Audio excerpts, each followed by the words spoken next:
राजस्थान की बात कर लेते हैं। राजस्थान चुनाव को लेकर बीजेपी की तैयारी लगातार है और आपको बता दें कि बीजेपी तैयारी में जुड़ी हुई है और देर रात तक बैठक चली और इस बैठक में नड्डा और शाह की मीटिंग में कई अहम रणनीतियों पर भी चर्चा हुई। सूत्रों के हवाले से खबर है कि पार्टी ने मध्य प्रदेश की तर्ज पर राजस्थान में भी सांसदों और केंद्रीय मंत्रियों को विधानसभा का चुनाव लड़ने का संकेत दिया। इसके अलावा मीटिंग में पार्टी अध्यक्ष जेपी नड्डा और गृह मंत्री अमित शाह ने प्रदेश के कई बड़े नेताओं को नसीहत भी दी।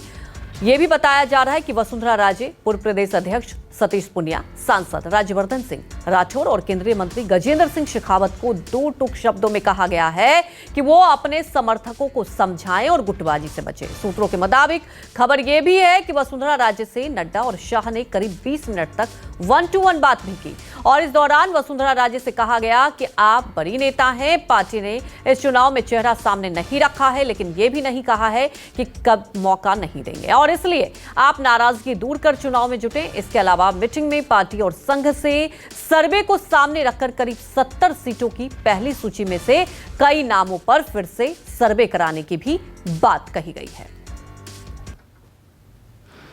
चुनाव अधिकृत घोषणा होने तक और उसके बाद कार्यक्रम क्या करना चाहिए, इसका डिटेल में चर्चा हुआ है और प्रोग्राम भी हमने चॉकआउट किया है। उसका डिटेलिंग आपको बाद में संबंधित व्यक्ति आपको करेंगे। श्राद्ध पक्ष से पहले घोषणा हो जाएगी या नवरात्रों में होगी? तो वो भी जब हम दिल्ली में मिलेंगे तब निर्णय होगा।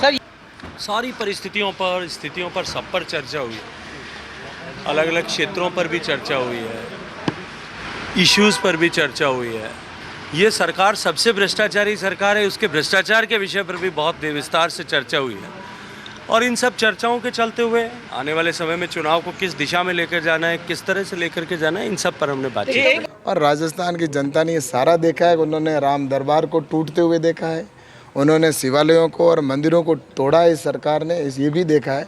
इसलिए इनको तो आने वाले समय में चुनाव का इंतजार कर रही है राजस्थान की जनता और निश्चित रूप से ये भ्रष्टाचार में डूबी हुई सरकार और बहन बेटियों की रक्षा ना करने वाली ये सरकार, सनातन धर्म के ऊपर चोट करने वाली ये सरकार है, इसको जनता चुनाव में जवाब देगी।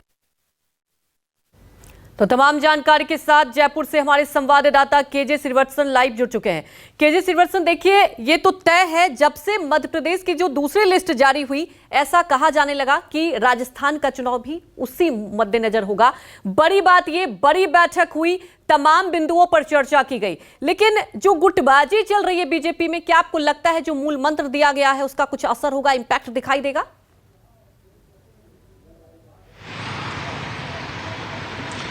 जी बिल्कुल, देखिए यदि अमित शाह जो कि पार्टी के चाणक्य कहे जाते हैं और जेपी नड्डा राष्ट्रीय अध्यक्ष जयपुर आते हैं, 2 दिन तक लगातार डेरा करते हैं, रात को 3:30 बजे तक अपने पार्टी के बड़े नेताओं से बातचीत करते हैं, उसमें 1-to-1 बैठक भी शामिल है, तो निश्चित तौर पर बीजेपी किसी बड़ी रणनीति को लेकर काम कर रही है और बड़ी रणनीति यही है कि इस बार बड़े चौंकाने वाले फैसले टिकटों के वितरण से लेकर पार्टी की चुनावी स्ट्रेटेजी तक में नजर आ सकती है। और यही कारण है कि पीएम नरेंद्र मोदी जब 25 सितंबर को जयपुर आए थे तो उन्होंने एक शब्द बोला था कि पार्टी की शान और पहचान कमल का निशान है, यानी कि कोई चेहरा राजस्थान में नहीं बनाया जाएगा। उसी बात को पार्टी के तमाम नेताओं को आज बहुत अच्छी तरह से समझाने के लिए कि आप कितनी भी गुटबाजी में अब तक करते रहे, अपने आप को सीएम पद का दावेदार मानते रहे, लेकिन अब पार्टी ने तय कर लिया है कि किसी को भी चेहरा बनाया नहीं जाएगा, सबको कमल के फूल के निशान के साथ ही चुनाव में लड़ना पड़ेगा और उसी के आधार पर आगे बढ़ना पड़ेगा। वसुंधरा राजे नाराज हैं, उन्हें मनाना जरूरी है क्योंकि पार्टी अच्छी तरह से जानती है कि 2 बार की मुख्यमंत्री वे रह चुकी हैं, 30 साल से राजस्थान की राजनीति में हैं। उनकी नाराजगी यदि इसी तरह बरकरार रहती है तो पार्टी में गुटबाजी तो बढ़ेगी ही, जो चुनाव में मुश्किल खड़ी कर सकती है, लेकिन उस तरह की दमदार जीत पार्टी को नहीं मिल पाएगी जिसका कि वह दावा करती रही है। तो यही कारण है कि वसुंधरा राजे से करीब 30 मिनट तक जेपी नड्डा और अमित शाह ने 1-to-1 मुलाकात की है और इस मुलाकात के दौरान साफ कर दिया कि पार्टी ने भले ही आपको चेहरा नहीं बनाया है, लेकिन मना भी नहीं किया कि आपके लिए कोई भूमिका ही नहीं तय की गई है, तो ऐसे में क्यों नाराज हो रही हैं? अब आपको सभी बातों को भूलकर काम करना पड़ेगा। इसके अलावा एक और जो सबसे बड़ा पहलू यही है कि पार्टी अपने साथ आरएसएस का जो सर्वे था उसे लेकर आई है। साथ ही अपना इंटरनल सर्वे लेके आई है, इन नेताओं के सामने रखा और बोला कि पिछले 5 साल में आपकी कोशिश के बाद भी राजस्थान की कई कमजोर सीटों पर क्या हालत है देख लीजिए।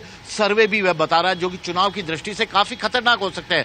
यही कारण है कि जो नामों का पैनल तय किया गया था पहली सूची के लिए, उस करीब 70 नामों की सूची बताई जा रही है। पहले यदि सूची जारी करती है 200 विधानसभा सीटों में से, तो उस 70 नामों में से कई सीटों पर पार्टी फिर से अपना सर्वे करवाएगी और उसी के बाद टिकट देगी, क्योंकि किसी नेता के दबाव में या किसी नेता के कहने पर इस बार पार्टी टिकट नहीं देना चाहती। और यही कारण है कि वसुंधरा राजे की नाराजगी भी इसी बात को लेकर है कि भले ही पार्टी ने उनकी भूमिका तय नहीं की है, लेकिन उनके जो समर्थक सांसद और विधायक हैं उनका टिकट नहीं कटना चाहिए, क्योंकि पार्टी अब बहुत अलग तरीके से सोचने लगी है। तो लेकिन वे अपने जो समर्थक नेता हैं उनका साथ नहीं छोड़ने वाली है। इस बात को उन्होंने 2 टूक शब्दों में हाईकमान के पास भी, यानी कि अमित शाह के पास, जेपी नड्डा के पास बता दिया है। अब यही देखना होगा कि आज जब संघ के पदाधिकारियों से मिल रहे हैं अमित शाह, जेपी नड्डा, चंद्रशेखर गए हैं, वी सतीश गए हैं, संगठन महामंत्री हैं जो कि चंद्रशेखर राजस्थान के, तो इनसे किस तरह का फीडबैक मिलता है, ये किस तरह से अपना जो अलग सर्वे है, अपना आरएसएस का जो संघ का जो सर्वे था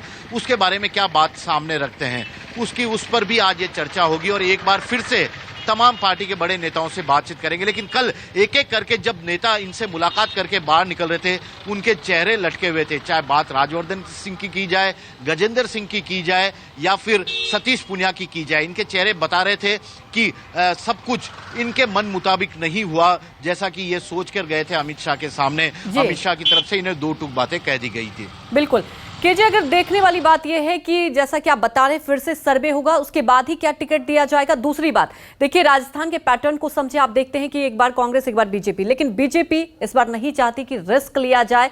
जो गुटबाजी है और खास तौर पर जो वरिष्ठ नेता हैं उनकी नाराजगी भारी पड़ जाएगी। और आपको क्या लगता है कि अब जो बैठक हुई है उसके बाद तस्वीर अलग दिखाई देगी ग्राउंड स्तर पर?